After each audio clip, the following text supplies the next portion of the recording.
That's right. You heard it here first, or maybe second or third. I don't know. But Jim Lee took a stand against AI today, and we're going to talk about it. Welcome to. Ahrent stuff, the greatest show in the world.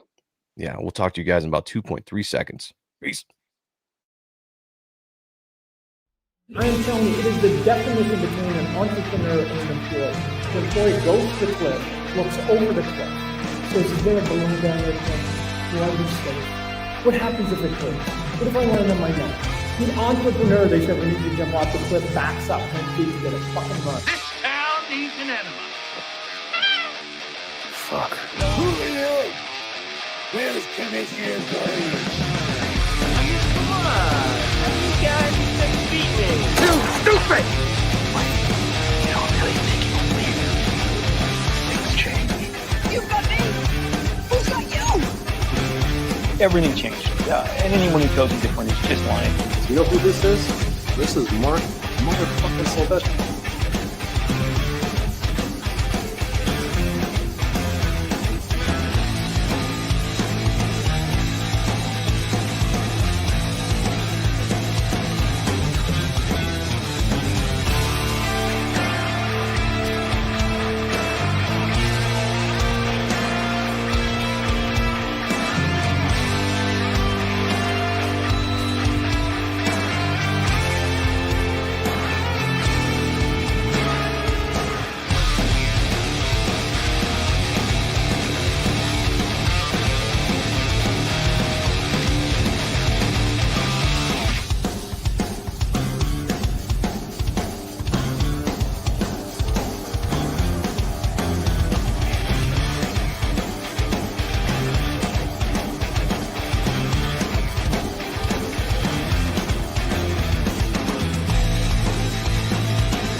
All right, look at that. Here we are again, back together one more time. How's it going, man? Doing good, brother. Doing good. Busy, busy, busy. We're all busy bees. I like that. Let me turn this to one. There we go. How about that? How about that? All right. Sounds good. Sounding crisp. Sounding clear. Welcome, everybody. It is Thursday night. You know what? I didn't change any of the background. That's a drop. That's a professional drop. My bad. Didn't change the shows up. Okay, let me change it up. Hold on a second. Well, no, I can't. It's the aesthetic thing. You know, like this isn't the Ronan Joe show. This is Ahrent stuff. This is an ANS. You know, here we go. Let me get the comments up here as people are rolling in. I did see. Let me see in the chat real quick in YouTube. I don't know if I got this right or not. Why is that not going? Oh, it's frozen. Okay. Well, live TV. Yeah, all right, whatever. Let's get rolling here. I know we got a guest in the back. I saw him pop in here. We're gonna bring him on. But what are we talking about tonight? Well, Sean sent me this video because he knows I'm very busy. I'm not paying attention to a lot of stuff. But apparently, we got a convention going on in New York City. Conventions ever. Yeah, tell us about it. Tell us about this. Right in your backyard.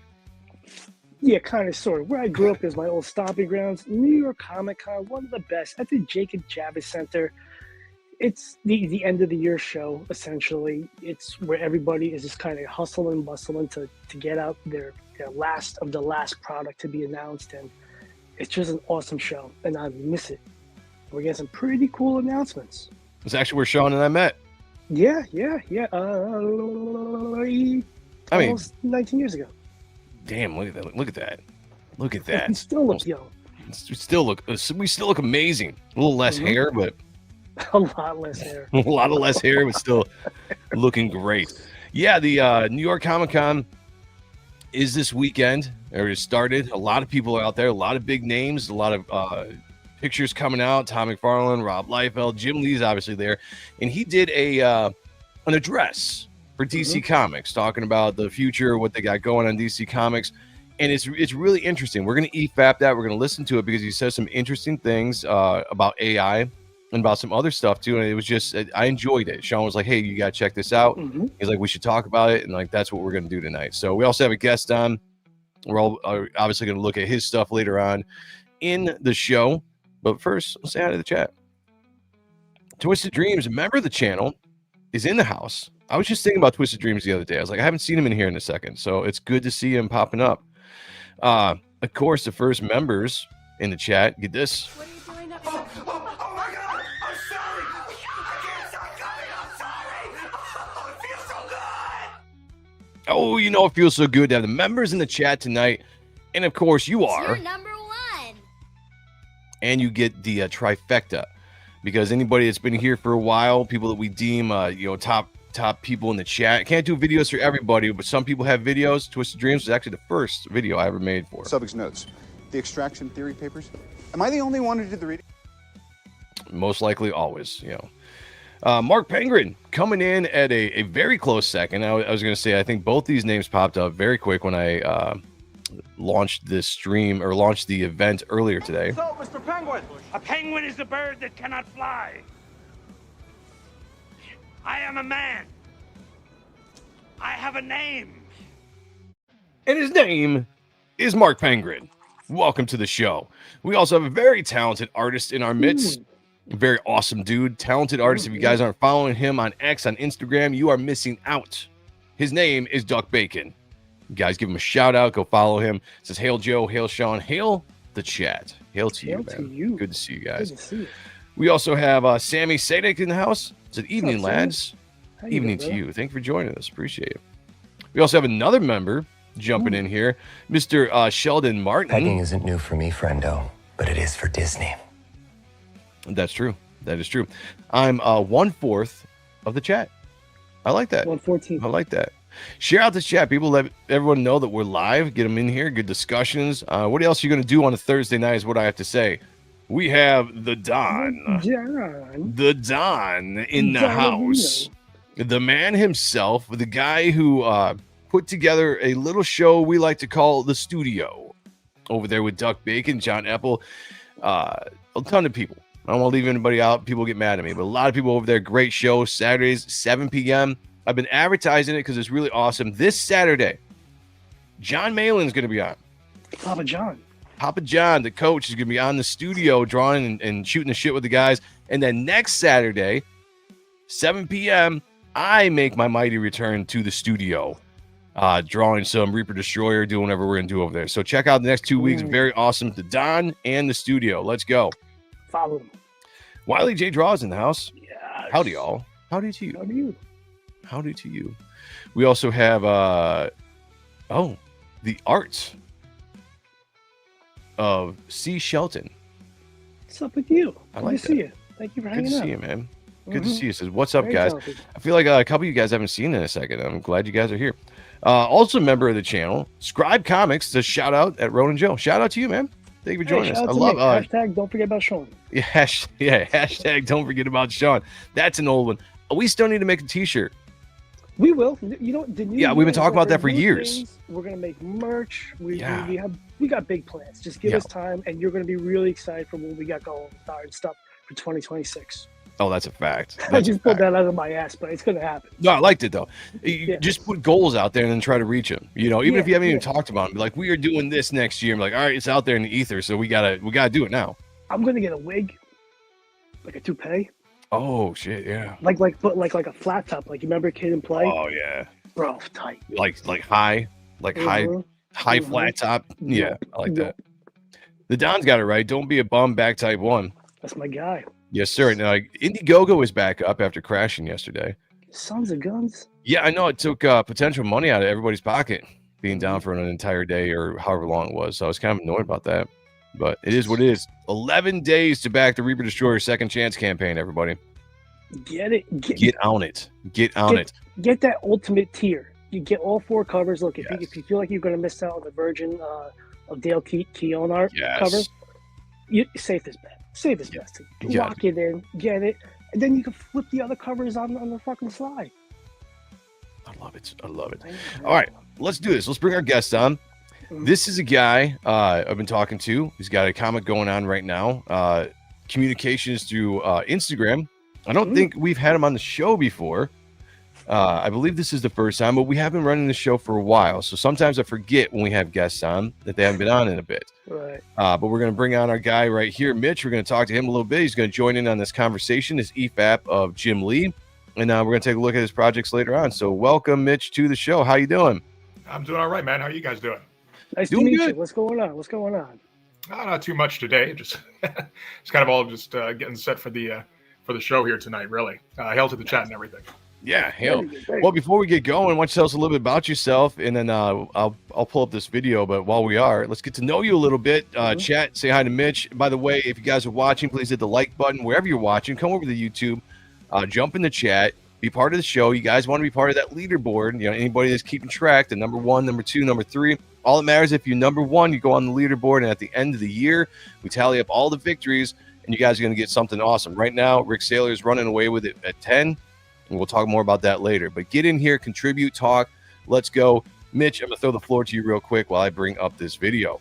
Oh, for sure. Well, a few years back, I decided to start doing a YouTube channel. I don't know. I got the idea to kind of just riff off of old 90s tropes, basically. Nice. So, yeah. Just, I started getting back into the comics. It'd been like 30 years since I read them, really. And, it's kind of fun riffing through them and everything. And I don't know, I just kind of started going off the style again and kind of remembered how much fun it was to draw in that style. And I've kind of been working at it ever since. And so I started doing live streams, started doing like comic reviews, basically, doing like page by page flip throughs on my channel. Yeah. So, which has been a lot of fun and has given me a chance to look at a lot of comics I never really got the chance to look at back in the day. And kind of giving me a lot of ideas to try out in my comic that I've been working on. So, like, if I'm looking at a Travis Charest book, all of a sudden I'm putting in way too much detail and I'm trying all sorts of crazy double page spreads and everything. Right. No such thing as too much detail. I mean, there probably is. There probably is. But in my mind, if I'm trying to be like Travis Charest, there might be, but yeah, I was just saying, in our running trope, we're like, there's no such thing as too much detail, but obviously there is out there. You don't want to go crazy, but yeah, when you get inspired by guys like Charest or any of those just masters of their craft, I mean, it's hard not to just soak all that up, And so that's, I mean, we do the same thing. We for a while, we haven't done it for a second. We had a show called Appreciating Comic Book Art Live, and we would do the same thing. We would just sit down, we would read through comics or look through comics and just appreciate the art that inspired us. And every time we do it, Sean, right, it's just like we want to start drawing right off the bat, especially when we're looking at things that really inspire us. So I don't think you can go wrong with that. You can never have too many double page spreads, regardless of what other people say. Definitely not from a reading standpoint. It can take a little while when you're doing the drawing yourself, right? But, well, yeah, that is true. That is true. We got Pizza in the house as well as Paul Acevedo. Good to see you guys. Good to see you. Or black it out. That's true. When in doubt, black it out. Yep. Been doing a bunch of that for sure. Yeah. I'm actually been getting more into that. Like, I think with Reaper Destroyer 2, you're going to see a lot more heavy blacks than I've done in the past, or at least in issue 1. Because my style has evolved a little bit, and I've really kind of, again, it comes from shows like Appreciating Comic Book Art Live, where you're just immersing yourself all the time in this art. And so you're constantly getting inspired. You're constantly seeing some of the techniques that these guys do. And you're just like, man, I kind of want to do that. So there's a style I'm kind of incorporating within this new book, and Sean's seen all of it, that I'm really bringing in a lot more of the blacks, the heavy blacks that kind of contrast things, which I didn't do in the first issue. And I'm very excited about how and it's if you want to see that, slide into my details. I'll sell you some PDFs. Insulin ain't cheap. So. That's right. Got to make that money. Okay, Comics in the house says, what's up? What's up? I need to get that old school. Right. Old school. I love the blackout. All right. I like that. It adds the imagination. Facts. That's a fact. Paul saying I got the David Finch Top Cow Best of Art book in the mail today. Nice. Very cool. Nice. Very cool. That is awesome. Yeah, I don't think I have that. I gotta go out and get that. Or Paul, just send us yours. Yeah, or just do that too. What's books amongst friends? Right. We're all friends here. Yeah. Okay. I'm gonna silence the music here. so we can hear good old Jim Lee talking. So now here's the thing about Jim Lee. He gets a lot of shit these days, right? Because of his role in DC Comics. He gets a lot of backlash because of that, because of the way DC Comics has been for the last, 10 some odd years. I think sometimes he unfairly gets a lot of the bulk of people's anger. I've always been a huge fan of Jim Lee's, so is Sean. We've covered a lot of his work on this channel.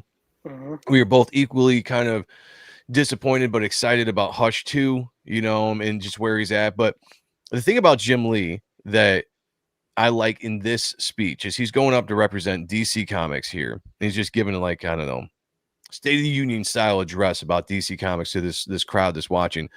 But he says some really interesting things. And it's only a 10-minute video, and we'll pause as we go here. But I like what he says here. I kind of like the address that he's given, and at the very end, he kind of puts a nice bow on it when he's talking about AI. And I think some of the stuff he's saying needs to be said. And I'm glad that he's saying it for sure. Why? Hold on a second. Why does my chat look weird? I mean, a lot of them got some pretty bad genes when you think about it. No, like because I pull up both the YouTube chat and the StreamYard just in case I don't, just so I don't miss anything. I mean, yeah, some of them are funky looking. But it's weird because on our StreamYard screen, I see Phil Diaz there from What's up, Phil? Over on X. Shout out. But I don't see him in the StreamYard or the YouTube. Oh, it's because he's from X. That's why. But he should show up on the StreamYard. That's weird. Anyway, sorry. Technicalities. I'm always paying attention to StreamYard here just to see what's weird. But, shout out to Phil there. Yeah. Jim Lee's the man. Yes. I'm on a massive David Finch kick. That's a good thing, man. That is a good thing.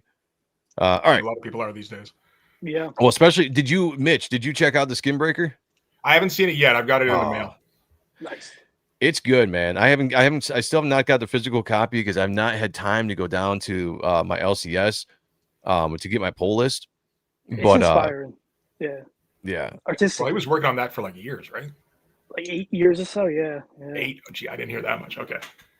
StreamYard is Xing out X. It could be because I think the stream's up, looking good. I see it there on my screen, but I don't see it in my little column here on the control side of things. So it is what it is. All right. Let's jump into this. Anytime you guys want me to pause, I will pause it. If we want to comment on something he's saying, chat, same thing. Throw out your opinions here on what Jim Lee is going to say here. But I think this is very insightful.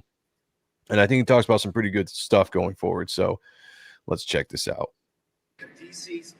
Let me know about the sound too, because it's the audio's graphics, color palette, okay, and even fonts and typography to reflect each and every different era. This year, we're honoring 1935 to 1945, the golden age, the dawn of the superhero era. And as you all know, those are the years that gave us Superman, Batman, and Wonder Woman, iconic characters who didn't just define comics, but drove modern mythology and reshaped popular culture forever. But these characters weren't created in a vacuum. They were born out of a world facing chaos. What's up, old dirty fatty? Uncertainty, a world searching for symbols of courage, truth, and justice. Sound familiar? Sure enough. You know what he said? What he left out about that though? I was just thinking how really small he is. He is a small dude. He's what, Korean? I've walked past him and he's Korean, up yes. to like my hips. Yeah, I mean, they're shorter people. Nothing wrong with that. Like what? You thinking 5'6"? We're thinking maybe, I don't know. In that neighborhood, maybe. Yeah, and it's all right. You always see him in those group shots, and he's always the tiny one in front. They're like, you sit up front. Yeah. Old Dirty Fatty did say Lee would be totally for AI if he was making money from it.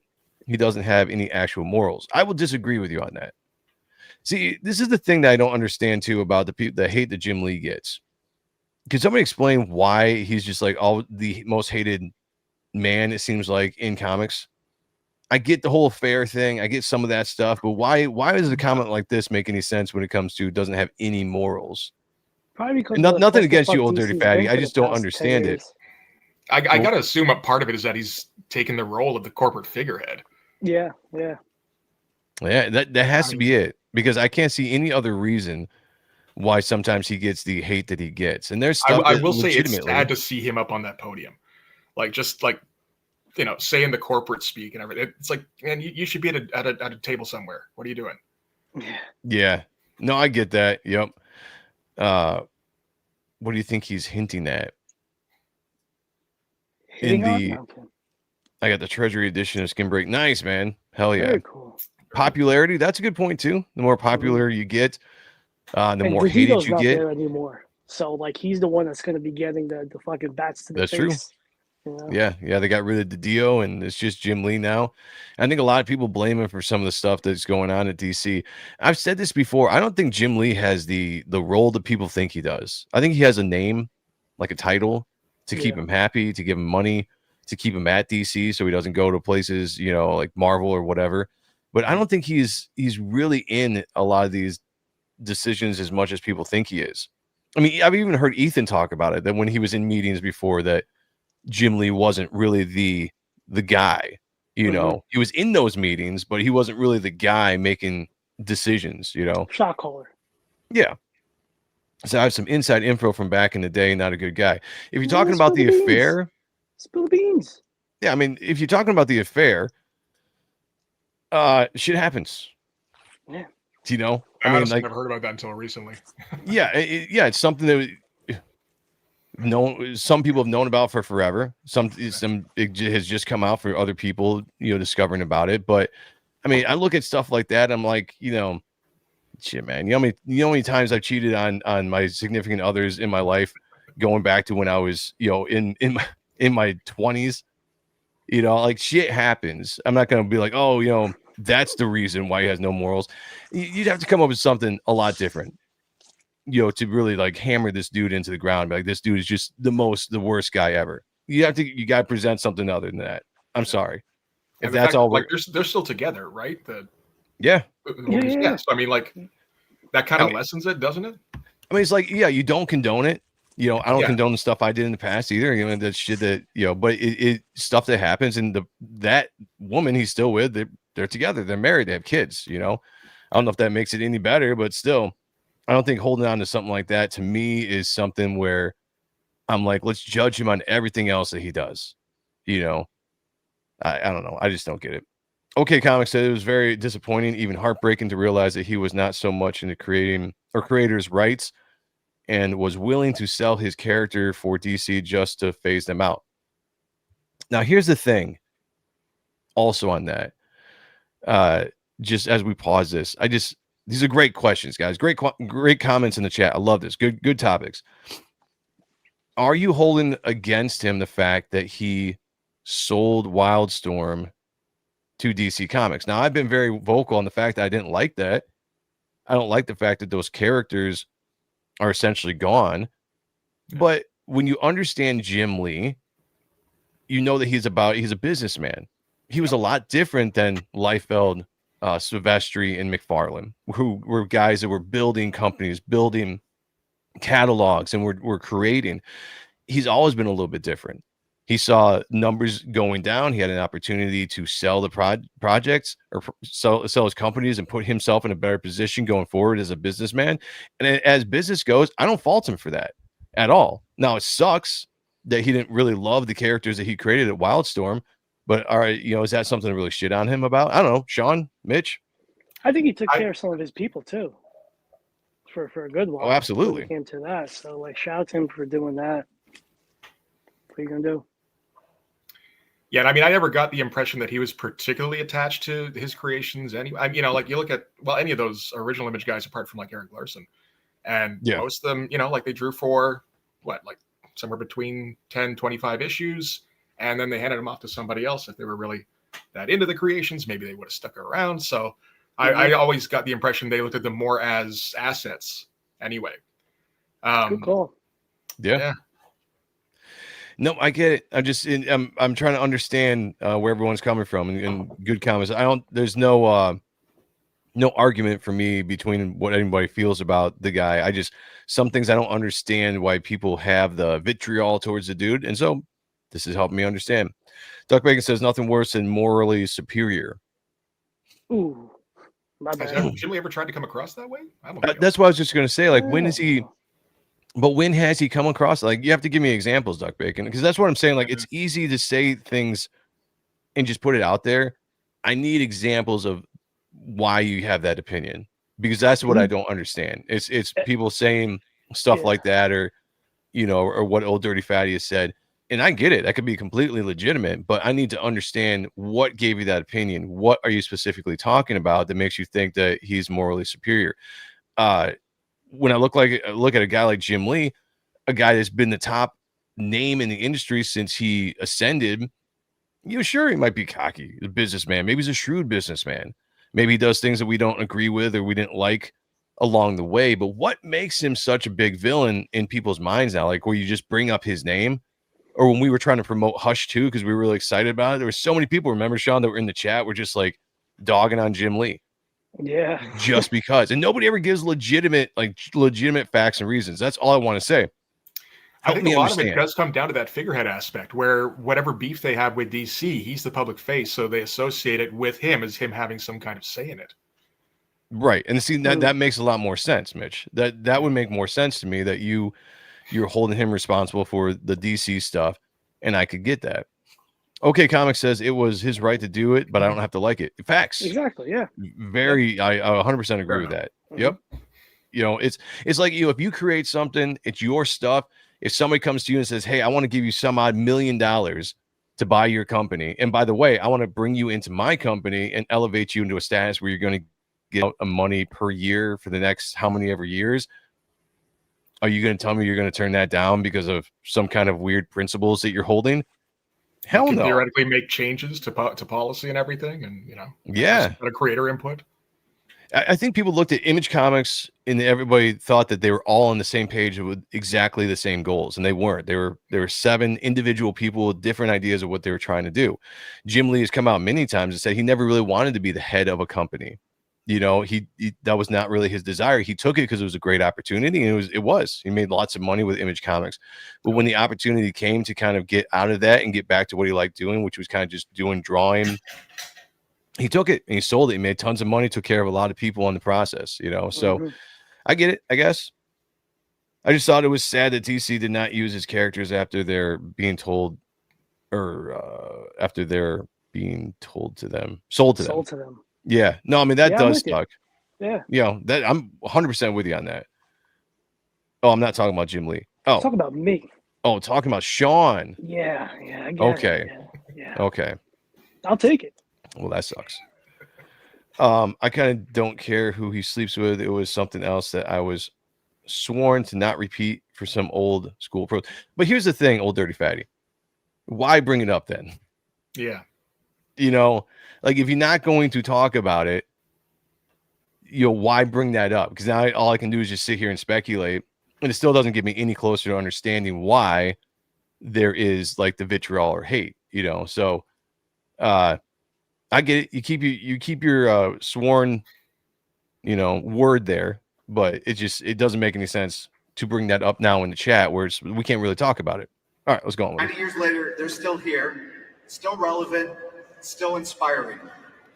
Oh, that's what I was going to say before we got into that tangent. He was saying he took off the truth, justice in the American. He took the American way off of that because DC doesn't go with that anymore. Yeah, they don't do that anymore. Right? Yeah, if you noticed that, and I was disappointed when I was like, "Come on, Jim, just put that out there." If you do the math, yes, I've included math in the speech. That means in 2035, DC Comics turns 100, and yes, I fully intend to be here for that. Yes.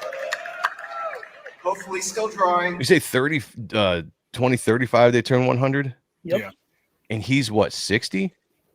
I guess plus, around there, yeah. 60 plus, yeah. Well, I hope he's still around. And he says, I hope to still be around and still be drawing. So that's inspiring. I hope so too. As much as we say that I feel like, he's lost passion by the way that I've seen his work, maybe it's just a style change that we're not really clicking with. Although Sean and I have talked about this a lot. We've gone over a lot of his modern pencils, and his pencils still look pretty damn good. Yeah.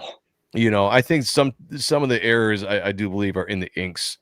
And that's a whole other conversation I don't want to get into. We've talked about it to death. But if he still wants to draw, keep on going into 70, go for it, man. I think that's awesome. Let's go. Hopefully still not working on Hush 2. Yeah, it's too soon. Anyway, let's talk about why we're bullish about the future. Oh shit, he was 90 person for a years second. isn't just a milestone. It's a reminder that survival in this business is earned. Every decade of DC's history showcases our uncanny ability to pivot and create truly compelling stories which reflect the times that they were created in. The Golden Age captured hope in the shadow of war. The Silver Age reflected the atomic optimism and scientific breakthroughs of the 1950s. The Bronze Age brought relevance, social awareness, and rebellion. The 80s and 90s gave us reinvention, creators breaking rules, readers demanding more sophistication. What the 90s give us, Jim? Say what? What the 90s give us, Jim? I want to hear what he says about that. I love this guy in the crowd. He instantly goes, "An image, an image." The Don says, "Ask not what you can do for the comic book industry. Ask how we can fuck up the comic book industry." Amen. See, Don, the only thing, again, I'm going to ask anybody in the chat that are you directing that specifically at Jim Lee? And if you are, what is the specific reason for that? Because I'm trying to just get an understanding of why the dislike for the man exists, because there's a lot of blank statements that people just put out there, but why specifically? I'm going to hammer some of you guys down on this because I don't want anybody cheaping out of that conversation, because I think it's a good conversation to have. Give me specific reasons, not just the bulletin comments. 20s, well, we're still writing that story, and I'd say we're absolutely on the right track. Thanks in large part to our combined hard work and resilience, and some creative geniuses in Mr. Scott Snyder and Josh Williamson. Success. It's imperative that comics continue to evolve and change, and that we, the caretakers, do the same as we stare down a troubling future. A future with many a storm cloud on the horizon. Challenges such as AI-generated writing and art, shrinking attention spans. Okay, this is what I really liked about when he gets into when he goes into AI a little bit more in detail. But I like how there's legitimate stuff out there. Granted, he doesn't talk about the stuff that we talk about here in the indies when it comes to the SJWs or the woke aspects in comics, the political activists that are in comics that are ruining a lot of stuff. He kind of skips over that, and I get it. But the fact that right, but the fact that he is at least addressing some of the other issues that are facing comics today, I appreciate that about this. You know, I would love to see him speak up about other stuff. You know, he's not going to. He's a company man. I get it. That can rub people the wrong way, but I do like what he's about to say right here. Characters drifting into the public domain, that constant tug of war between digital and print. And here's the thing: every era has its killer bees. I don't know if anyone in this room knows that reference. Wu-Tang. Does anybody else get the Killer Bees reference? Yeah, Wu-Tang. Well, besides Wu-Tang. I don't know. I don't know how old the chat is. But he goes on and he explains it here in a second. 70s. Yes. There's that guy. He's the same guy that yelled out image. I'm pretty sure he said image, Sheldon. I don't think he said pandemic. I thought he said image, but he's always constantly like 70s image. So when I was a kid in the 70s, we were told swarms of killer bees were coming up from South America to take over and ravage the world. Do you guys remember that at all? No, I wasn't born. Well, he was saying the 70s, right? Well, I wasn't born in the 70s either. I was born in the 80s, Sean, just like you were. But I grew up in the 80s and early 90s. You don't remember people talking about the killer bees coming up from South America, going to take over? What? Am I the only one? Yeah. Really? Oh, damn! I thought you guys would be on my side on that one. I was like, yeah, of course. It happened. I mean, it sounds like when they were talking about murder hornets a few years back. It's kind of the same thing, right? I guess, right? But I remember when I was a kid, my parents always used to speak, because people would read about it in articles, right? Because there was always this fear that the killer bees were coming up from South America and they're going to start taking over the United States, and everybody was in a little bit of fear, waiting for these swarms of killer bees to show up, which never did. But as soon as he said that, I was like, fuck, dude, I remember that, vividly from my childhood.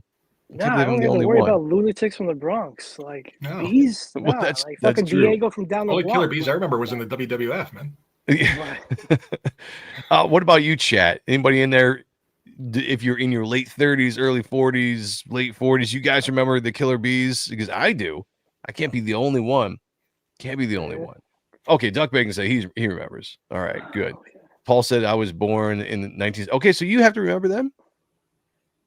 I do. They had a TV special about it. Oh, you're right. I believe they did. I'm glad he agrees with DC for no AI, but I really think if DC wanted AI, he would go for it because it's his job. Possibly, but I try not to do a lot of speculation.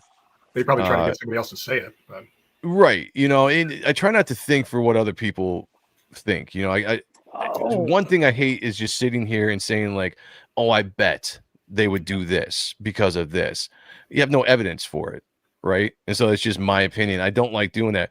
I would rather take somebody saying this is what we're against. Now, a guy like Jim Lee, who has been drawing for his entire life for 40 years, makes a living out of it, a lot of pride with it, I have to imagine. I have to believe that would be somebody that's going to not be a big fan of AI because that's going to take work out of the artist's pocket, which he is an artist. He represents artists, so I take it as that. So I'm going to take the dude at his word right now. By the way, that was inspired by RZA. No, RZA. You put some respect on that name. RZA. Jay Ryan, what's going on, man? It's all called the bees. Pixel Trader says, I still don't like the way Wildstorm got handled when he came to DC. And yeah, I remember the Killer Bees things. All right, great. Yeah, I think we're all in agreement that we didn't like that he did it, but I understand that he did it. I understand why he did it. I really think that if somebody's throwing a boatload of money and you're a businessman, you're going to take that opportunity. I was born in 88, so I don't remember the whole Killer Bees thing that well. Okay, fair enough. I do wonder the real reason for the reason is for the speech has to more to it. Has to be more to it. He's talking to the retailers. This is the quote unquote retailer summit.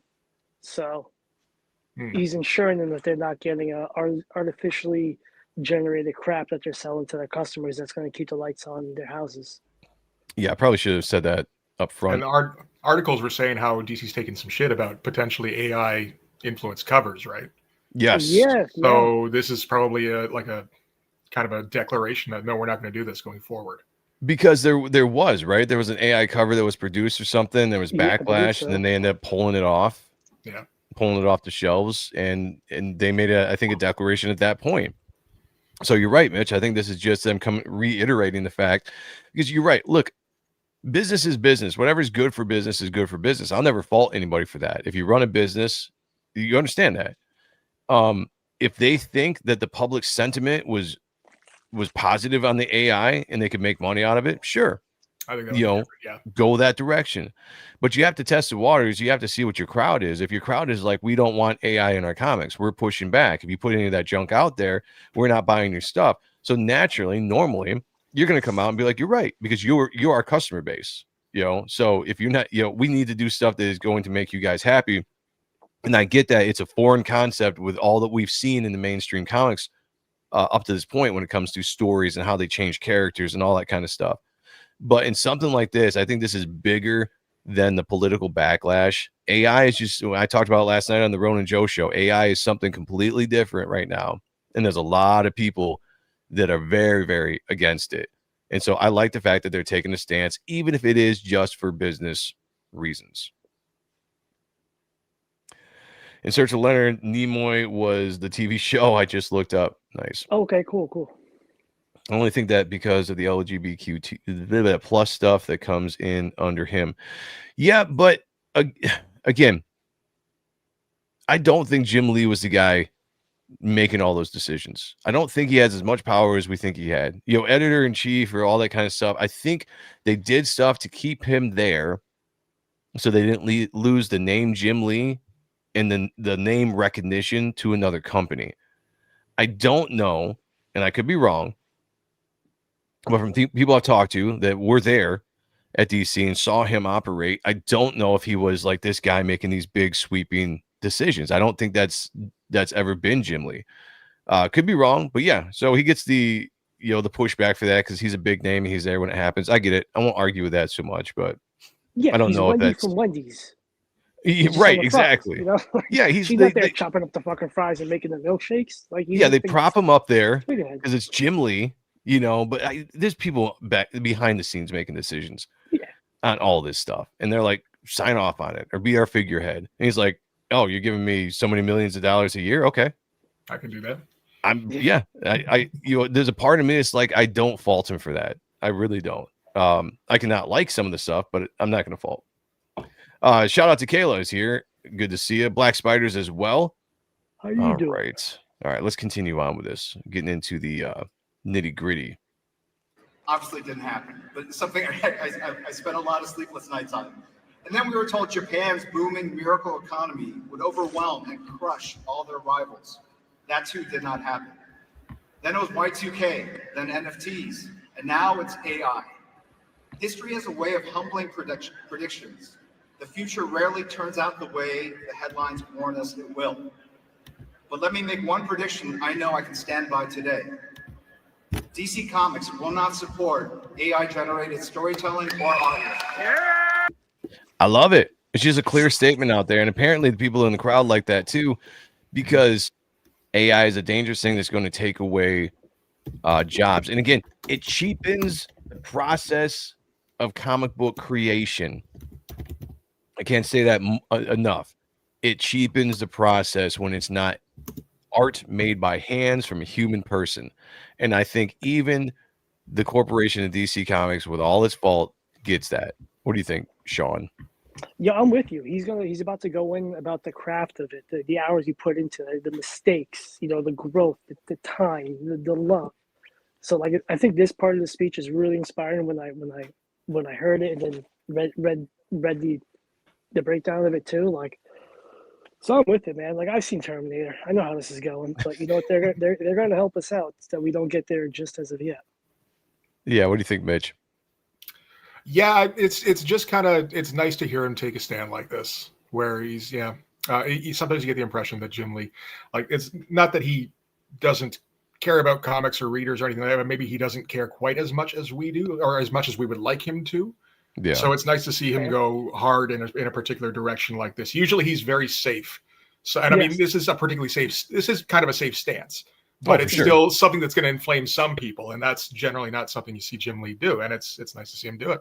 That's a great point. Yeah, because he really doesn't put a lot of stuff out there when he has interviews or whatever that really puts him on that kind of a stance. You're right. This is kind of unique and new for him, because he is a safe guy, and that's a business thing. You take safe stances. People don't like it, but sometimes that is the best in politics and in business.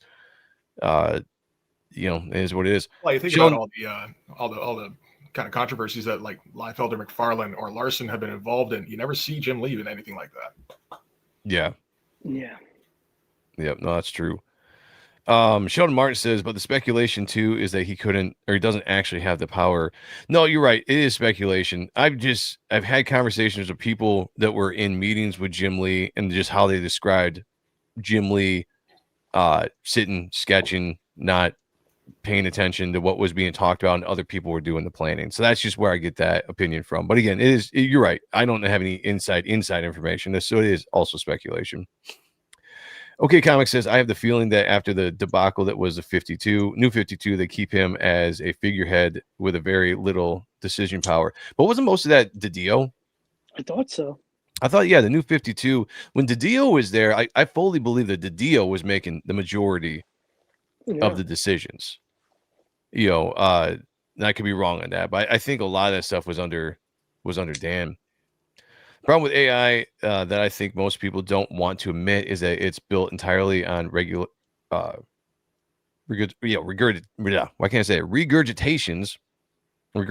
of pre-existing material.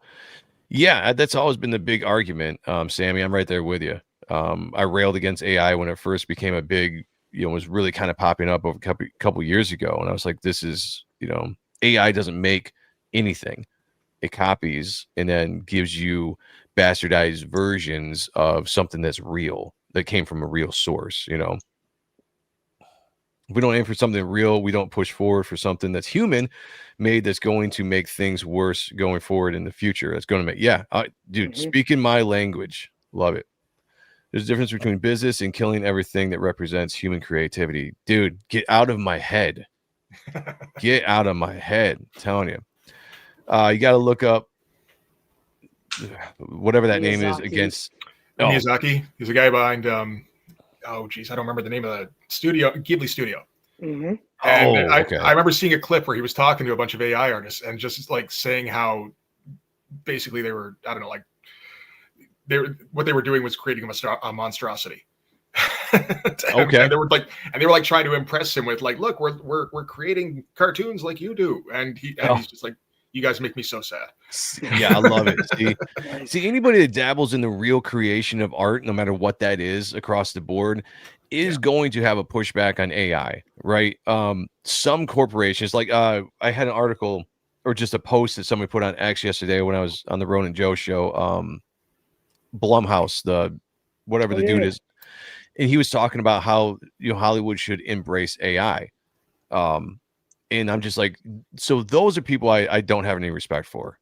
And who knows why he's coming from where he's coming from, but he's not somebody that he's involved in making real art, right? He's just producing things, and that's more of a business thing. What's best for his business? Where can he save money? Where can he make money? But anybody that's involved in direct making art, making entertainment is probably generally across the board going to be against AI anything, because it takes away the life, it takes away the soul, it takes away the purpose of making and creating art, which is a human ingenuity. It comes from your mind, it comes from your soul, it comes from your passion, and no program is ever going to be able to duplicate that. They're just going to bastardize versions of it, and that's it's just, we're never going to get away from that. That is what's going to be going forward, no matter how good it gets, and it's going to get better. This is much bigger than anything political going on right now. We are talking about grifters looking to poison the creative industry. Yeah, 100%, man. We need to get Sammy on talking about that. I feel like he would have some things to say. We got Sean. Well, it's in the house. It's time for Marvel to make a similar statement as well. I agree. I agree. Yeah, I would like to see that. DC's putting down the gauntlet, saying we're making a line in the sand. Marvel needs to come out next and do that as well. Good point. I'd be interested to hear how long it takes Marvel to come out with a similar statement. Yeah, if they do it all, Yeah, I'm so disenfranchised with Marvel right now, in just almost everything they're doing, in general. So I don't have a lot of hope for them until they actually show something. So we'll see on that. Black Spider says, I like the Todd speak. That was good. I don't like blind bags too. You don't like the blind bags? Okay. It's like, damn it, just great ideas. The Don says Jim designed a lot of the new 52 outfits. The Dio had the head cheese. Yes, yeah. Well, that was the whole lore of it, right? Dan DiDio, it was his baby. Jim kind of stylistically put his touch on it. So they definitely did it together. But I do believe that was spearheaded by DiDio. I think he was the idea man when those two guys were running things together. Shadow Punk's in the house. What's going on, brother? Good to see you. Yeah. All right, let's continue on with this. Yeah. Not now, not ever, as long as Andy Pease and I are in charge. Because what we do and why we do it is rooted in our humanity. It's that fragile, beautiful connection between imagination and emotion that fuels our media, the stuff that makes our universe come alive. It's the imperfect mind, the creative risk, the hand-drawn gesture that no algorithm can replicate. And when I draw, I make mistakes, a lot of them. But that's the point. The smudge, the rough line, the hesitation, that's me in the work. That's my journey. That's what makes it come alive. It's the product of true effort, of inspiration and perspiration. Fans know this. They sense this. They can feel when something was made with care, when it cost the artist time, energy, heart, and effort. People have an instinctive reaction to what feels authentic. We recoil from what feels fake. That's why human creativity matters. AI doesn't dream, it doesn't feel, it doesn't make art. It aggregates it. Our job as creators, as storytellers, and as publishers is to make people feel something real. That's why we create, and that's why we're still here. And yes, characters will fall into the public domain. It's already happening. We've all seen these unsettling knockoffs of Mickey Mouse lurking around online. But here's the truth. The character isn't the magic. The storytelling is. The world building is. Owning Superman isn't the same as understanding Superman, knowing how he moves, how he speaks, what he stands for. Now, somebody say that a lot of people writing Superman don't understand Superman. That's a different conversation in itself, because I could push back a little bit on what he's saying with that. But just doubling back a little bit, I thought that was perfectly said, just using himself as an example. And I don't care what anyone says. Like, you can't, that it seems like it's coming from somebody that is talking passionately about their craft that they love, that they have spent years to master. And he's talking about like every smudge, every line, that is what makes art. And that's what AI will never be. And when I heard him say that stuff, I was just like, I'm the guy in the back row or the front row standing up, giving a standing applause to that. Cause I'm like, that's what I've been wanting a lot of these industry people to come out and say since AI started rearing its ugly head. And you have all these people out there, now producing the shit ass art and trying to put it out there and be like, this is the future. You got to get on board. I'm like, no, motherfuckers, that's not. And you got a guy like Jim Lee at least willing to come out and say that and put his stamp on that through DC Comics. And I applaud him for that. Bancroft was inauthentic. Jim Lee ratted him out. Damn it. What? I don't know. There's a joke in there somewhere. Funny that they care about what the fans care about with regards to AI, but the last 10 plus years of ignoring continuity and destroying your IP or own IP didn't matter. No, then that's a great point, Jay Ryan. That's a great point. So my whole thing with this this conference or whatever it is he's given here is not to, you got to separate things sometimes. I think all too often we're so willing to put everything into this giant box and compare everything to everything else. Separate stuff for a second.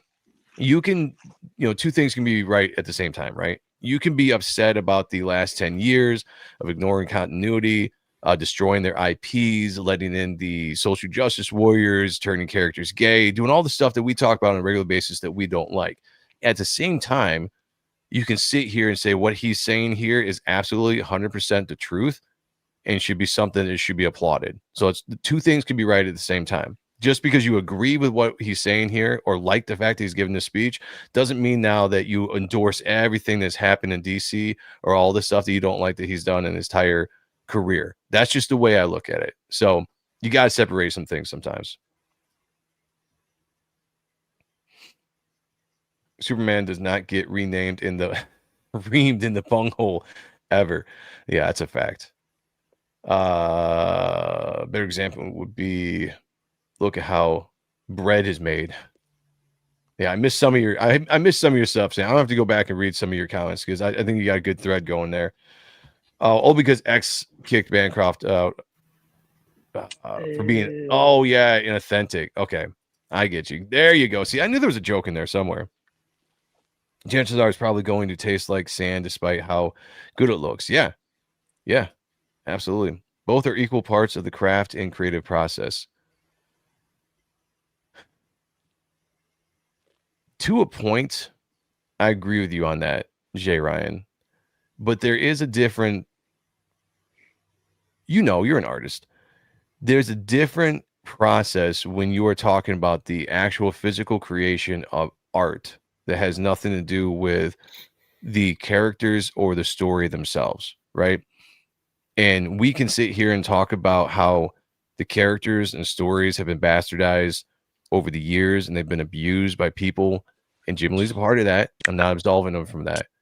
But we can also say that from someone that is just an artist, like we are, looking from that point of view of talking about what it takes to create art and railing against AI is different.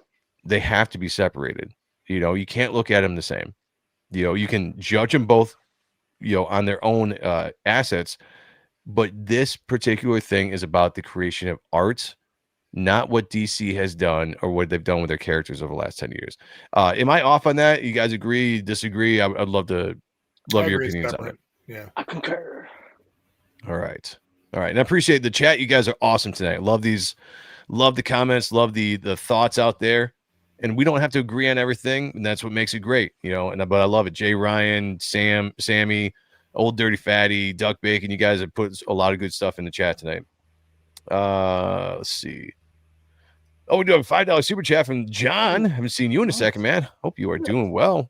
I was actually just thinking about you too. So sometimes when I don't see people in the chat for a while, I'm like, oh, what happened to this person? What happened to this person? And somehow they just pop up like they know I'm thinking about them. So welcome back. Said for $5, said, are you going to find out Shad Brooks' thoughts on this news?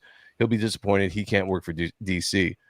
Yeah, if you guys missed it, I had a show/debate with Shad Brooks a couple years ago about the whole AI thing. I actually thought it was pretty good, went well. But yeah, he was one of those big proponents of AI. And yeah, boo that man. And yes, you won't have any job at DC going forward because they're putting a line in the sand. Oh, on the that Shadiversity guy. Okay. Yeah. He kind of created an uproar for a second, like 2 years ago, because he was doing the masks over his original art, and it would completely change his art to make it look like, this anime, beautifully done, figures or whatever. And they still looked a little bit off, but he was like, yeah, this is the future. I'm an artist. I'm like, you're not an artist. You're an editor. That's what it is. If you put a sketch in there and then you program and do all these prompts, you're editing. Yeah. You're not drawing. It's not art. So that was the whole show we had. Go back in the annals of the history of this channel and you'll find it. It was a good show. I enjoyed doing it. All right, let's finish this up. Anyone can draw a cape. Anyone can write a hero. That's been around as long as comics have been, and it's called fan fiction. And there's nothing wrong with fan fiction. It shows how deeply these characters live inside all of us. But Superman only feels right when he's in the DC universe. Our universe, our mythos, that's what endures. That's what will carry us into the next century. Yeah, so I will. The AI stuff I loved about this, and this is some of the stuff I will push back on, because the characters have not been written well over the last, I don't know how many years. So the fact that you're saying this about Superman, maybe Jim Lee knows what Superman is, but the people writing Superman on a regular basis, I don't think care what Superman is. Guys? Yeah, they just want to become like Netflix writers. Or get that next hot deal. I think maybe the thing is, at least there's the potential for them to be well written in the future. There's that. That's true. There's always the potential. Yeah, for sure. I dropped oh, you did? Yeah, I forgot about that. Yeah. If you go back and watch that, yeah, John was dropping the super chats that night. Especially bullish about the future of the direct market and the magic you all bring to the table. The retailers, the shops, the community hubs. You are the beating heart of this industry. And when we talk about core fans, we're talking about your customers. Yeah. When we talk about community, we're talking about the conversations that happen in your stores across the counters. The poll lists, the recommendations, the Wednesday crowds. Now, the only thing I would love if you finished the speech up by saying it, and that's why we are kicking out all the SJWs and all the political crap and all of the K characters. We're putting them back straight. That would have been how you end that speech right here, to a roaring applause. So yeah, a little bit of a disappointment there, but all in all, the AI is the thing I wanted to focus in on this, and we'll finish this up. The midnight releases. That's the magic of the business of comics, and it happens because of you guys. I visited comic book stores all over the world, and no two are the same. Some smell like freshly bagged issues hot off the press, and some have a more distinct ode to vintage aroma, kind of like a wet newspaper smell. But every single one of them share the same heartbeat, and that is passion. And we share your sense of passion at DC. And as we continue to expand into digital comics, vertical scrolling comics, and kids' books, we do so not to replace you, but to grow the next generation of fans for both you and us. Because when someone reads their first comic on a tablet, we want their second one to be in your stores. Digital brings discovery, but you bring belonging. The digital conversation is interesting because that's something I think you just can't escape the eventual technology and generations to come and how things change. We saw how things have changed through our generations from kids to adults. I like physical copies of books. I like LCSs. I enjoy that thought process, but I do understand the convenience of digital. I've gotten a little bit more appreciation for digital when we do the Spawn review and we get to see PDF printed or PDF versions of the books, which is presented how they should be. The colors are popping and they're not diluted by printing. So I get that we're going to go in the future that way. I'm not so much worried about that anymore. Whether we go full digital one day or not, that doesn't change the fact that you're still producing physical art for people to read, whether it's on a tablet or on a floppy. You turn casual readers into lifelong fans. And when fans walk into a shop, they're not just buying comics. They're walking into a piece of culture, a place that feels like home.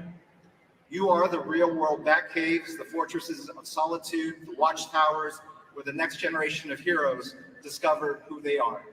Turn stories into shared experiences, and that's something no algorithm, no app, no platform can replicate. So yes, this speech is unapologetically optimistic because you don't build 90 years of storytelling by being cynical. You build it by believing that the next story, the next hero, the next generation will surprise you and remind you why you fell in love with comics in the first place. That's always a possibility. That's what keeps me doing this. That's what keeps all of us at DC doing this. We're caretakers of something bigger than ourselves, this incredible shared universe that continues to evolve because of your dedication and your connection to all of our fans. And that's where our stories take center stage. The world needs more than ever stories about hope, compassion, and justice, the pillars of DC storytelling. We've been through reboots, relaunches, crises. Yeah, stop that shit. Crisis after crisis, and somehow every time we come out stronger in the end. In fact, every challenge. See, I would disagree with that. Coming out stronger in the end. I don't know if you necessarily come out stronger in the end with all the reboots. I mean, do you guys think that?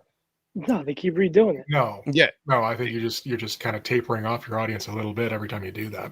Yeah. Exactly, yeah. I think, granted, I doubt he wrote this speech, because a lot of times people have speech writers, which is probably the good thing. Everybody does it, but I think the Hush 2 joke was him. That's about it. That could have definitely been it. And then maybe his thought on AI when he was going into a personal was probably him. Yeah. But yeah, this is a little bit more of the corporate. Like, let me try to tell you everything's going to be okay. We're stronger because of this. We've gone through this, and we're stronger. Well, you're gonna have to prove that you're stronger. Jim, if you're taking this stance, you're coming out in front as a figurehead for this. I applaud you for the AI stuff. But if you're going to tell me that after all of the reboots, after the New 52, Rebirth, whatever it is that we've gone through, that every single time you're coming out stronger, I don't see that. Granted, DC is doing pretty decent right now in popularity and putting out some good stuff. So you got to give them kudos to that as well. But that is a little bit too much like the political, spinning of things to me, I feel. But he's always gonna try to spin it that way, right? That's kind of his job. Yeah. Is to just say that we're always moving forward, creating better stuff. Yeah. Stronger, maybe in terms of stank. What if he used like ChatGPT, whatever, to write this speech? Now that would be irony, wouldn't it? That would be irony. Jim wants the high ESG score to get that BlackRock investment money. That's why he lets the LGBTQ stuff pass. That's my speculation. That's not a bad speculation, Sheldon. That's not a bad. I mean, when you're talking about corporations, that shit was put into place for a reason. Every corporation gets into that, which sucks. Even hospitals. You know, even places where people I know that where they work, you know, I know some of the inside runnings of how the DEI works with those companies, how the ESG stuff. It's just unfortunately creeped into a lot of shit. Hopefully that's the thing that we can get um out of corporations, get that stuff out of government as we're going forward. So you're probably right on that. I wouldn't push back on that at all.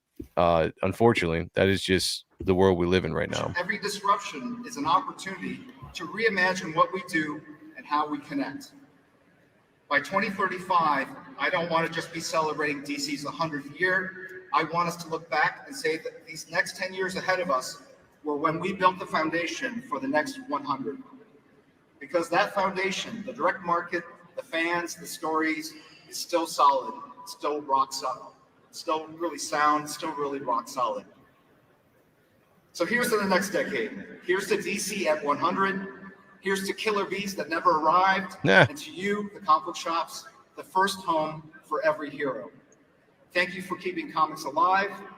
Thank you for keeping us honest. And thank you for inspiring us to imagine the next 90 years and beyond.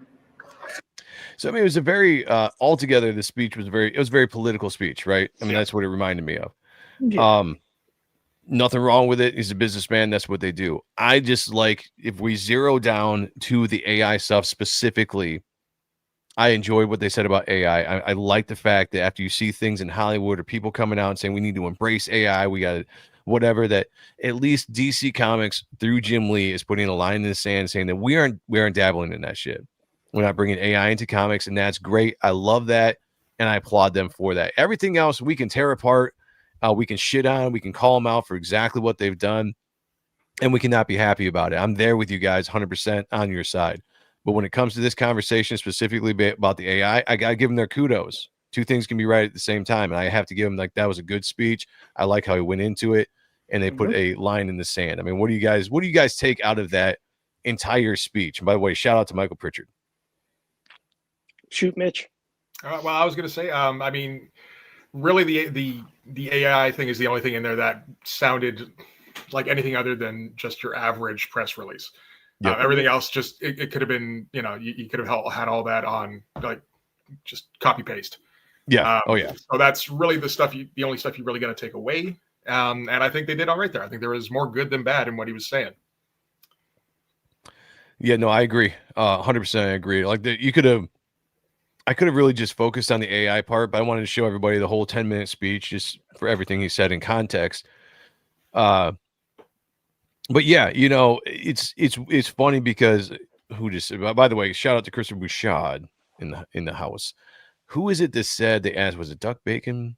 Somebody asked if Absolute Batman was a reboot. Oh, it was the Don. It's an offshoot. Oh no, he didn't ask, he's answering. Yeah. Absolute Batman is not a reboot. It's like an Elseworld offshoot. So that doesn't count as a reboot. What reboots are is like the New 52, when you take the entire company and you start from scratch again, which I didn't mind the New 52 personally. I thought it was kind of, you know, at least the first less than a year or so was interesting, you know, and it kind of went off the rails. Rebirth, I didn't like it all because I'm like, why are we rebooting again? You just did it in 2012, 2010, when you know, somewhere on there. Yeah. So that's a reboot, when you just throw everything out, some mass event happens, it resets everything, and now we're retelling stories again in a different way going forward for bringing in the new reader, right? The problem is, like, how much of the new reader did they ever actually bring in with that? You know, most of us old school comic book fans are just suffering through that, you know, and trying to adjust as we go. So I don't think, like you said, I don't think they came out stronger. I think that hurt more than anything. Yeah. I mean, you see the reason why, you know, I know Kayla's at work, but manga, reason why people like manga is because they aren't, well, most of it don't have reboots, right? It's a story that's told for 20, 30, 40, 50, how many ever years, and it's an ongoing story. I was on last night, excuse me, didn't mean to burp right into the mic, very unprofessional. I was on last night with Bane of Shills on Rumble, and that came up as well. And one thing I remember when I got into comic books as a kid, I actually liked the fact that once I discovered that there was decades of history of the comics that came before what I was reading. I love that. And I wanted to dive into it and find out, like, what were the major stories? What did these characters go through? What was the history? That was half the fun of reading the current stuff that was coming onto the shelves. I never thought that there needed to be reboots. And I'm glad that they weren't, back when I was younger. I don't know why that came into play at any time in history where someone's like, oh man, we've been going for, so many years, we're entering in another generation. Let's reboot everything so we can get those readers. And I get if you think that readers age out and you're bringing new readers in, but I mean, isn't that kind of like what you guys love about comics too? Is the history? Yeah, You're going all the way back to I think it's Kirby. huge, yeah. And collecting those or trying to collect them, find trades, all that stuff. I used to love going back to the Ditko Spider-Man books. When Tom McFarlane's drawing Spider-Man, and I'm loving Spider-Man, I'm all about it. And then going back and going so far back to find, the trades of Spider-Man, Amazing Tales or whatever it is, one with Ditko, and just going through all those early issues. I love that. I thought it was great. And it was, put me on the research path and the discovery. So I don't know. I think you take away from the fan when you take that experience away from the fan when you're constantly rebooting. No, for sure. And I mean, you think about like all the stuff that they always refer back to, and just any kind of great events. Like, Spider-Man's got a good couple dozen, but you want to talk about like Death of Gwen Stacy or, like with Green Goblin unmasking him, all that kind of stuff. And so you reboot it, and all of a sudden you're going to wipe all that out. We're just going to, like, what was the point of putting it? I don't know. Like, we've got all this great stuff to draw off of that we can always build off. Why not hang on to that? Yeah, because now what you do with reboots, Sean, is that anybody that's coming into it, like, let's say the 11-year-old me is getting into comics now, and you're like, oh, I really like Batman right now. I want to go through the history. You're like, well, what history do you do? You go back to the last reboot, and then you got to go back to a different version of the next reboot, and you're going back farther and farther. It's just, to me, that kills the experience almost to the point where you're like, I don't care about any of that stuff in the past. I just want to focus on what's going on now. And I think that kills the magic of the world that you create with comic book storytelling. Particularly when you go back to like the original continuity, like how many reboots are in between. So it's like, it has no bearing whatsoever anymore. Right. Yeah. Exactly. You take that rich history, like you said with Spider-Man, you go back to, the death of Gwen Stacy or the first time Doc Ock appears, and if you're rebooting that too much, none of that stuff matters. That's why I never liked the Ultimates universe. I know a lot of people did, but I never got into it because I was like, I don't need these stories retold. No. They were told once and they were told great. Let's keep on going with the next, chapter of these characters' lives. Shout out to Marcus Killebrew in the chat. Good to see you, man. Let's see. The first reboot was the original Crisis. True, because DC continuity was too much of a mess. So basically nothing had been accomplished. Yeah. DC Comics, they had to do that, because they were just not, they didn't care at all about continuity back in the day. Marvel was a little different. The way Marvel approached stuff was a lot different. So I get the DC kind of had to do that, but after Crisis, you didn't need to do it again. You did it once to supposedly correct everything. There should never have been a reason after Crisis to reboot it again. And well, even they prioritized it, but they did. I guess very clearly they didn't do that. Yeah, exactly. And so there's faults there. Yeah. Oh, I'm gonna preach. It. A reboot is a good time for fans to drop the book. Facts. Yeah. Facts, man. Yeah. Again, you're not gonna come out strong because if, let's say, you do the new 52, and if you didn't like what they're doing with the new 52, why are you going to read this book of characters that are not the same characters that you read 2 months ago? Yeah. Oh, I guess this book that I've been reading for all this time and, getting invested in doesn't really matter anymore. Okay. Oh, well, I'm good then. Yeah. Yeah. Yeah. The more we talk about it, I'm just like, who the fuck came up with these ideas? Who sat in a meeting? It was like, what's going to be awesome, guys? Well, Dan DiDio, I guess, had the idea. Man. Yeah, they just need to, what they need to do is go back to the old school, listen to the fans, and we say it all the time. One thing Marvel was so cool at back in the day was the letters columns, and they would actually listen to what the fans are saying, and they would cater stories and ideas to what was popular, what made the fans love what they were doing. That doesn't happen anymore. They need to get back to that. All right. Got Black Hat Cinephile in the house as well. Good to see you. I had to vote Gwen Stacy wouldn't die, but once they did it, they should stick with it. No, I agree. Yeah. That's another thing, too. If you're going to kill off a character, at least keep them dead for friggin' 2 decades at least. Enough to make it impactful. I don't mind bringing back a character here or there because sometimes that's fun. Like Jason Todd. You killed him for what, 30 years? That's I want to say. Yeah, I might be off on that a little bit, but someone check that out. But that was good. That was a good amount of time for that character to be dead before you brought him back. Craven's That's dead still for an like impact. 20, 25 years, I think. Yeah. So I mean that's a good impact, So expose the grift and expose how much of a snake oil sales pitch it is. Oh, wait. Jim Lee made some serious good points. Yeah, he made some good points, and there's some stuff I'll push back on as well, so we can definitely get into that. But the AI stuff, spot on. Glad you stood up to that. And now Marvel needs to come out. Now the movie industry needs to come out.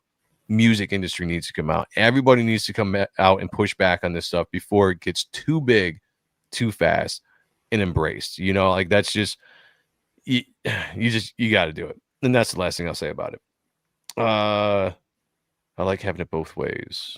Oh, all right. I know what you're saying. Format for that. Sean Willett says the way Jason Todd came back was pretty cool too. Yeah. So some characters I think absolutely bring him back, and it fits the story. Jason Todd came back, it fit the story, especially after they kind of set it up in Hush. With the clay face impersonation of Jason Todd, that got a lot of people kind of, well, what if he came back? And then I'm guaranteed that kind of gave him the idea, if they weren't already working it out at the time, to bring the character back. Like, that stuff is good. That's well done. That's good storytelling. Everything else is just cheap.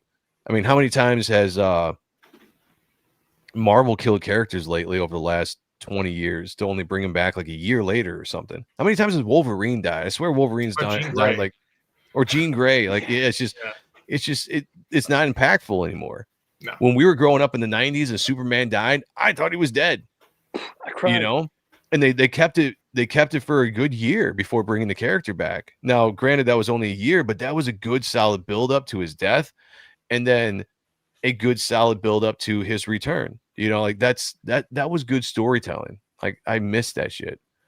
All right, Mitch, do you want to share anything in the or you have a screen share we'll bring up? We'll take a look at your project real quick before we get out of here. But guys, while Mitch is doing that, shout out to the chat. Great comments. I love it. Even if we disagree on certain things, I absolutely love the fact you guys are in here engaged in the conversation. I really appreciate that. I want to take a look at the top fans. Oh, we got John. John is sitting number 1 right now. So we might have a new person to go on the leaderboard for a first victory, which is awesome. So Rick doesn't run away with it with his 10 victories. While Mitch is bringing that up, let me bring this up real quick.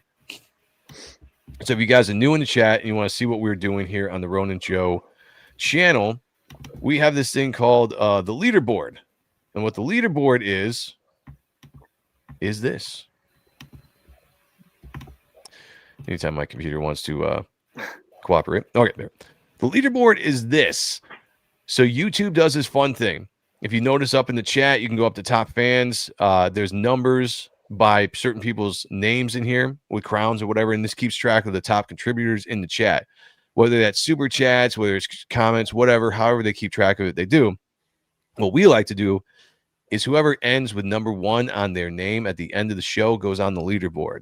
Whoever has the most amount of victories by the end of the year will tally up, and whoever gets that, we're going to give a big prize to from the Rona Joe channel.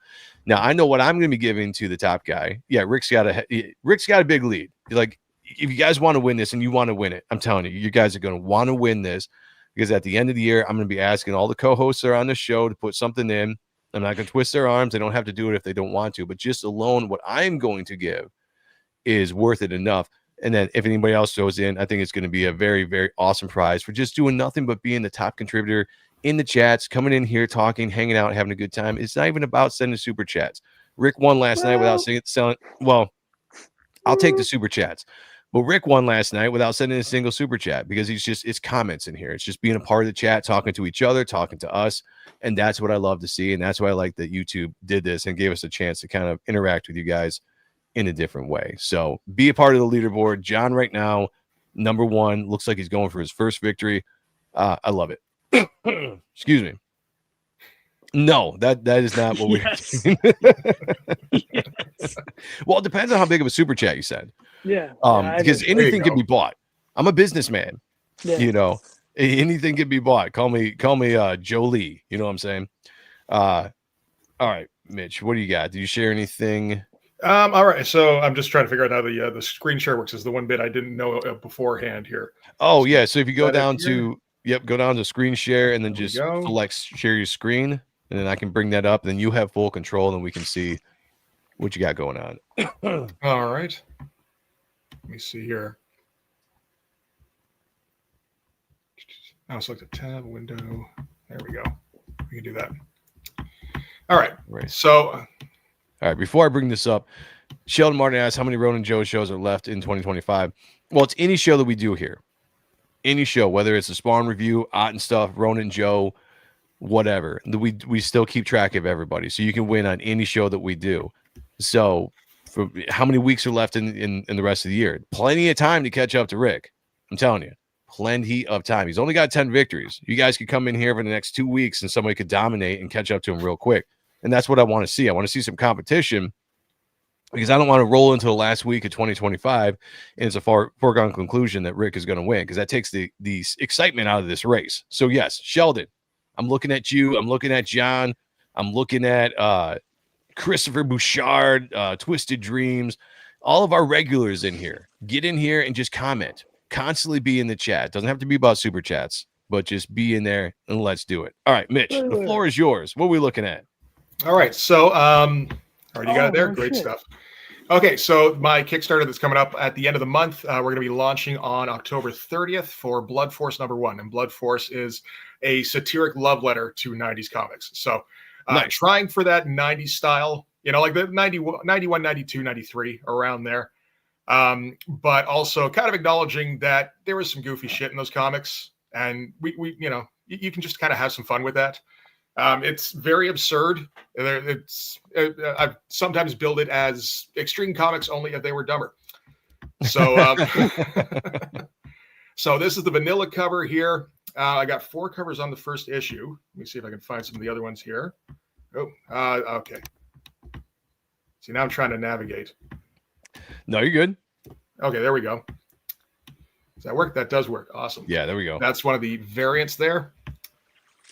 So that's one of the more recent ones, because for a short time I've been doing this thing so long. It started in like May of 22, I think.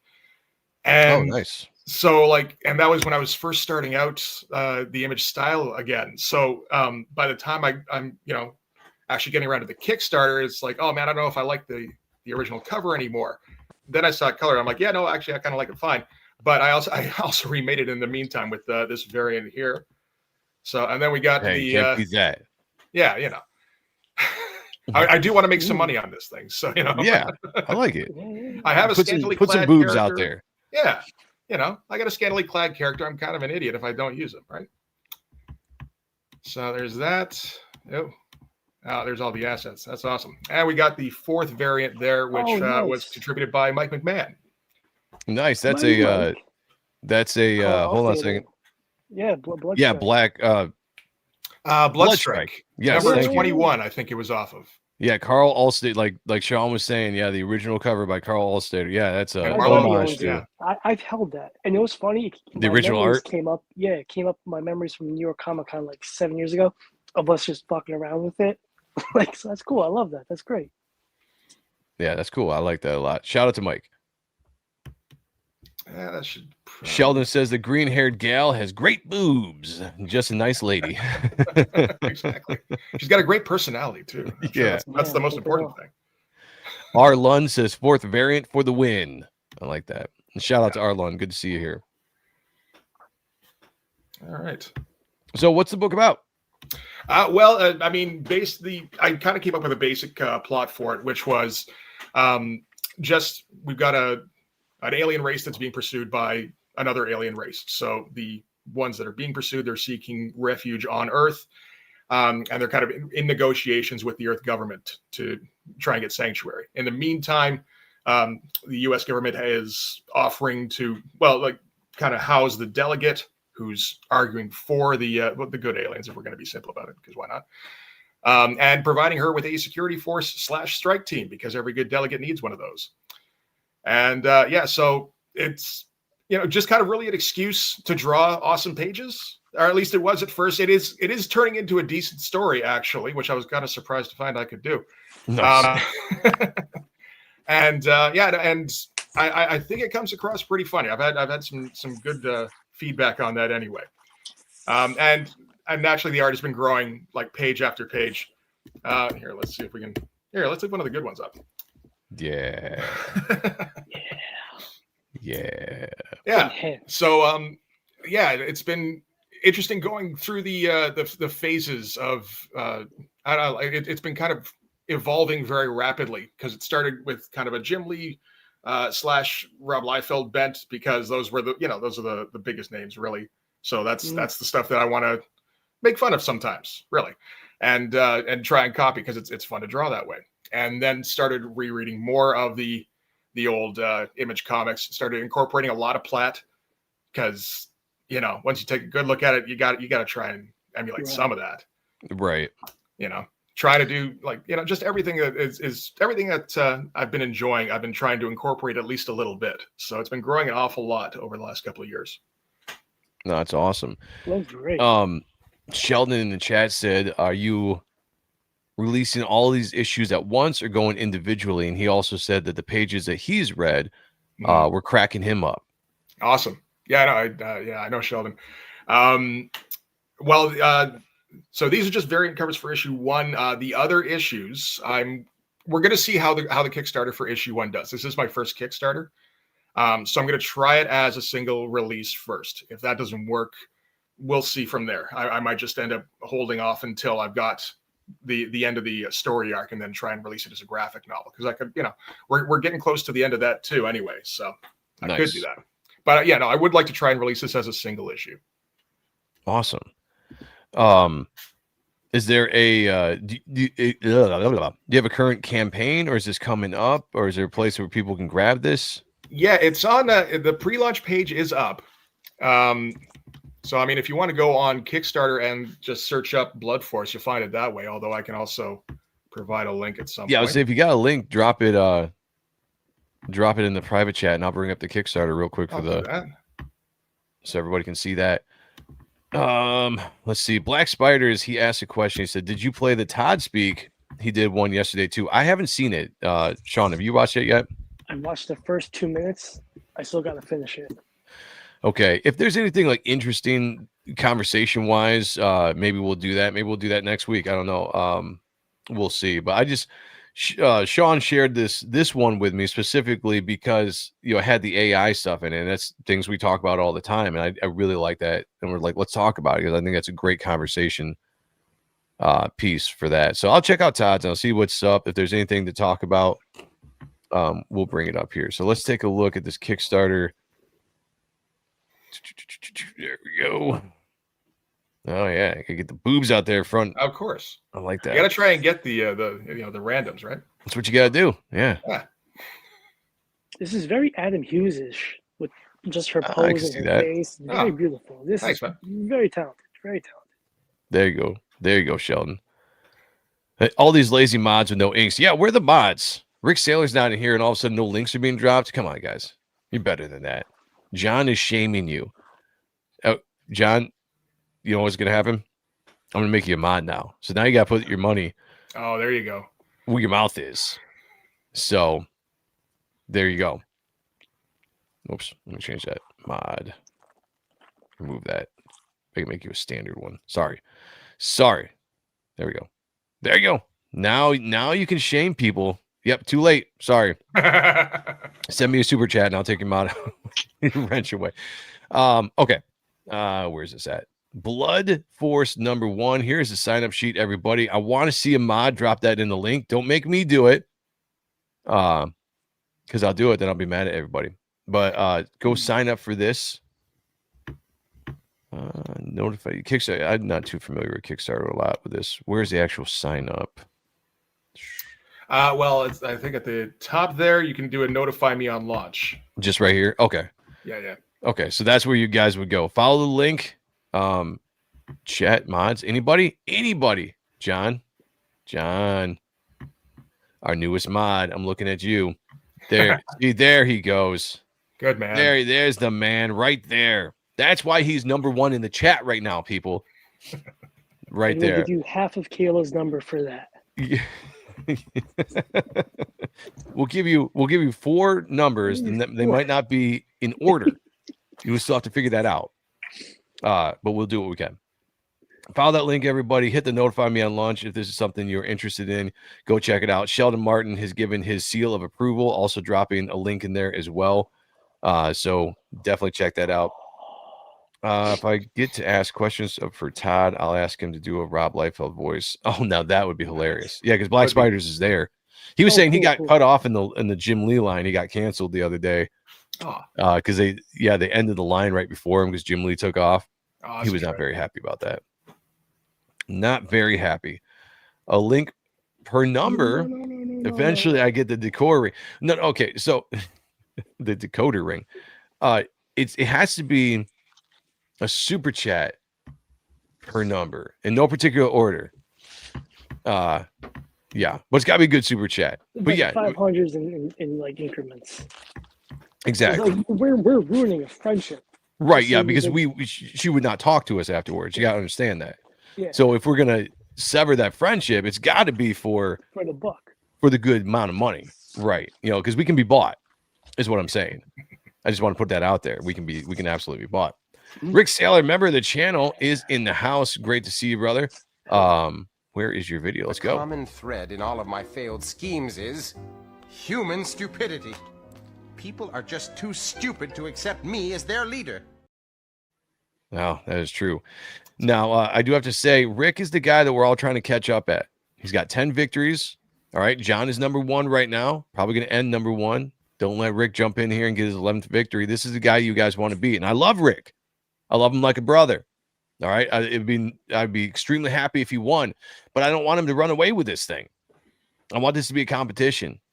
Okay. You guys are not going to want to miss out on that. So don't let Rick take your glory. You know, Rick's very competitive. So, all right. Sean Willits just signed up. Appreciate you, brother.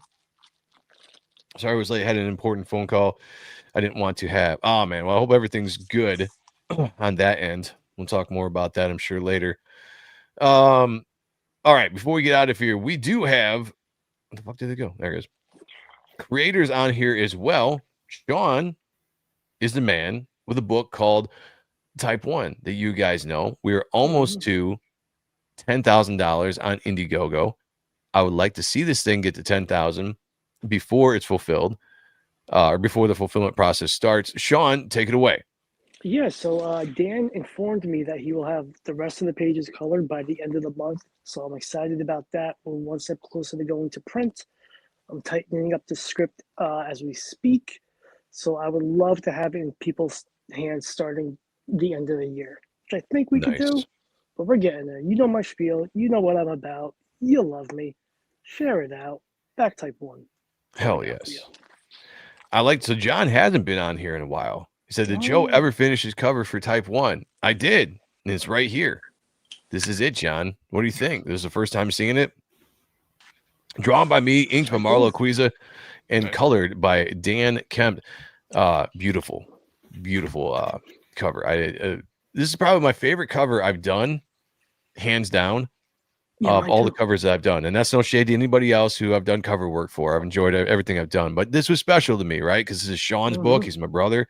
Something he's been working on for a while, something I've been talking about doing for a while, and I absolutely loved doing this, and I loved how it came out as well. So there you go, John. Make sure you're back now. Back to cover. There you go, Duck Bacon dropping links. I like that. He's the man. You guys are the man. You mods, they're awesome. I had to shame you guys a little bit, but now that I've shamed you and you're doing it, we're back to being awesome. There we go. Appreciate you guys. Rick Saylor, for 37 months, member to the Ronin Joe channel, said, don't be a bum, back Type 1. Yeah. Absolutely. Words of wisdom. Words of, oh, that's weird. You don't have anything there, Christopher. Odd. I could still bring it up. But I agree. I've backed basically every YouTube campaign. Nice. That's You're the why man, we love John. you. We like you. We miss you here. We miss you. I'm glad that you're back. Yeah, All right, everybody go back. We'll give you one number from Kayla's number. One. Oh, 1. Is that the number we're giving him? Is number 1? Yeah. Okay. I like that. Christopher Bouchard for $5. Thank you, brother. Appreciate you. Says, can't wait for Reaper Destroyer 2 and Type 1. Thank you. It's awesome. You know what I haven't done? And I feel bad for this now. I'm sorry, guys. For the super chatters for Christopher Bouchard, let's do this. Dr. Fishy! No! You see, For Rick Saylor's membership, let's do this. Get to the chopper! And we also had who else had the super chat? Was it John? John had the other super chat. Let's do this. Welcome to the party, pal! Yeah, thank you guys. Sorry, I'm dropping the ball on that. That's my bad. That is my bad. All right, Type 1. Guys, before we get out of here, I just have to tell you we have other campaigns going on right now as well. The Reaper Destroyer Second Chance campaign is live. We only have well, let me refresh this because we only have 11 days left of this Second Chance campaign. All right, here we go. 10 days left. Sorry. If you guys did not get the first book, which I know a lot of you did, we had 1,300 backers on Reaper Destroyer issue 1. But if you didn't, this is your chance to get it now. We have awesome covers by Isaac Bell, who did the main cover out here, the feature cover that I absolutely love. If you guys haven't checked Isaac Bell out, I always got to give him a shout out. Metal Shade is his book. He also does a book called Hex. Follow him on X, Facebook, Instagram. He's always putting out amazing work. He just put out this beautiful double page spread. Sean, you saw that, right? Oh, gorgeous. Amazing. So go check out Isaac Bell, back his projects as well. But he did a cover for me for Reaper Destroyer issue 1 that turned out fantastic. I've also got a cover on here that's a remake of the Ashcan cover in 2021-ish when I put that out. So if you guys didn't get that, now is your chance to get the version of this cover on issue 1. And then, of course, we have the Dale Keown sketch cover, Pit Homage #1 as well. So check that out. Just absolutely beautiful to have a legend like Dale on my cover. If you guys missed out on the 24-hour Virgin variant sketch cover, you can jump over here to the Everything in One and just grab all 4 covers for $100 and get them that way. This is the only way you can get the Virgin 24-hour Virgin cover right now. Otherwise, you got all the other cover options here. This is a very basic, bare bones campaign. Not a lot of bells and whistles. We're getting in here, getting out. The 30 days ends after the 10 days. After 10 days, that's it. We're going to print and we're getting the books out. Period. No in demand, no extra 30 days. 30 days, boom, we're done. So get in here now, because the other chance you're going to have is either you have to go onto my website and spend a lot of money to get the original run, or wait for the second or the catch-up tier on the second campaign. And right now, I might not even be doing the second campaign until 2026. So this could be your last chance to get issue 1. If you guys haven't read it, you can go to this. You can follow the links below. I've got the first 10 pages of the comic book up here, full script and everything, so you can get a little bit of read into it, get a feel for what the book is like, and definitely check that out. Also, go sign up for Reaper Destroyer issue 2. Like I said, we are launching that probably looking like next year now. What is this page still down? Indiegogo. I had to refresh these. Indiegogo crashed yesterday. Oh, don't make me sign back in. Okay, here we go. Indiegogo crashed yesterday. Some of these screens are not bringing up the campaign. Here's the link right here. Mods, I'm looking at you guys. Reaper Destroyer issue 2. If you guys haven't yet, please go sign up for this campaign. We have a beautiful cover by Brett motherfucking Booth, who is the artist for Spawn right now. Obviously, he's done a ton of stuff for DC, Image Comics, Marvel Comics. Hell of an artist, friend of the channel. Brett Booth, friend of the channel, is our guy. Did an awesome cover for Reaper Destroyer issue 2, as well as one of my favorite artists today, not just in the indie scene, but in general. His name is Oliver Isabedra. He's got a book out right now called The Man with No Strings, written by Phil Diaz. Go support that as well. Oliver is just a fantastic artist. He did this cover for me for issue 2. And it's badass. And he's also doing a project coming out next year for me as well. So stay tuned for more information on that. But sign up for this Reaper Destroyer issue 2. It says, after Apophis has been revealed as the entity tormenting Matt finds himself trapped in a foreign land known as the Veiled Dimension. This book I'm describing as Empire Strikes Back meets Alice in Wonderland. It'll all make sense when you read it. Trust me, it's going to be awesome. You don't want to miss it. Sign up for it right now. Also, one more thing. Sorry to dominate everybody's time. I got things to share. Things to put out there. If you go to superiorpresscomics.com, this is my official website for the company and for everything that I produce as well. You can go and buy the original runs of the Dale Keown cover, my cover, the black and white version. They're up in price though, because I think I've got less than 100 Dale covers and probably around the same amount for my cover in the black and white. So these are limited. When they're all sold, they're done. They're out there. You can't get them anymore unless you get them on a secondary market like eBay or something. Original artwork as well. The ash cans that we put out there. You can go get t-shirts, coffee mugs, all this stuff, original art, commissions, all this stuff. And you can also stay up to date on the things that are going on in the Superior Press universe. Sign up for Reaper Destroyer issue 2 here as well. So go check out that site. If you guys tune into the Ronan Joe show, and this only happens on the Ronan Joe show, I usually have a 10% off coupon for anybody that wants to back something on that store while you are live in the chat during the Ronan Joe show. So be sure you check out that and save some money at checkout. Yeah, I think that's my spiel. I think I've promoted myself enough, which people say I don't do. So let's go. Yeah, 10 pages. Well, because the book's already done. A lot of people already backed the book. So anybody that's new, I get the opportunity now with this campaign to actually put a bunch of pages up that I didn't get to do in the first time around. So I like it. I enjoy doing it. Matt's in the house. Good to see you, brother. Let's see. Wrap this show up real quick. What a funny middle name. Oh, for Brett. So Sean and I started coining this, that there are only certain people we give the motherfucking middle name to, and you have to earn it, right? So Dale's got the middle name, Brett's got the middle name, and a couple other people we give the middle name to as well. But that's something that we do. Like, that's coined, that's trademarked by Ott and Stuff. So I just want everybody to know that every time it's said, 25 cents goes to us. So make sure nobody else steals it. We got to hold on to what we create around here, right, Sean?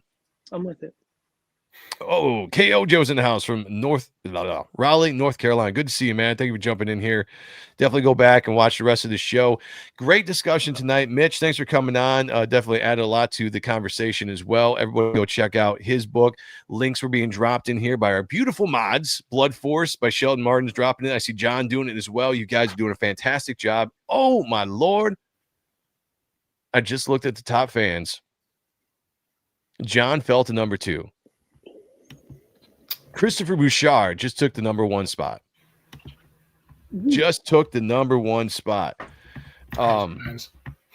Okay, so this is how this is going to work, guys. I'm ending the show,